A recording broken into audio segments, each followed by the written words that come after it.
Cabinet मंत्री चंदन रामदास के निधन के बाद रिक्त हुई बागेश्वर विधानसभा की सुरक्षित सीट पर उपचुनाव का बिगुल बज चुका है। उत्तराखंड परिवर्तन पार्टी ने उपचुनाव में अपना प्रत्याशी खड़ा किया है।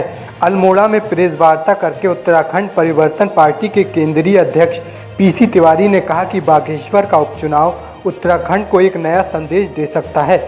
उत्तराखंड परिवर्तन पार्टी हमेशा उत्तराखंड के अस्तित्व, माफिया संस्कृति और ज़मीनों की लूट खसोट के खिलाफ लड़ाई लड़ती आई है।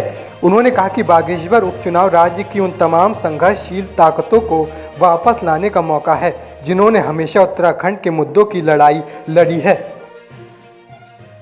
देखो, बागेश्वर के उपचुनाव को मैं देखता हूं कि ये चुनाव उत्तराखंड को एक नई तरह का संदेश दे सकता है।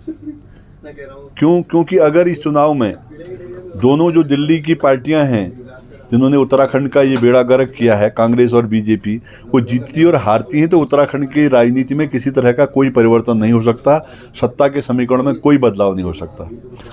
कुछ और लोग हैं वो उनके हमेशा पिछलग्गू रहे और आगे भी पिछलग्गू लगेंगे। लेकिन अगर उत्तराखंड परिवर्तन पार्टी जो पहाड़ में ज़मीनों के मुद्दों को लेकर तमाम उत्तराखंडी अस्मिता के लिए लड़ रही है, लगातार जेल जा रही है, डंडे खा रही है, तो अगर वो पार्टी को अगर लाते हैं तो उत्तराखंड राज्य की जो संघर्षशील ताकतें हैं, जो ज़मीनी लड़ाई लड़ने वाली ताकतें हैं, उनका मनोबल बढ़ेगा और वो सारी लड़ाइयाँ बदल कर राज्य में एक बड़े राजनीतिक परिवर्तन का वाहक बनेगा।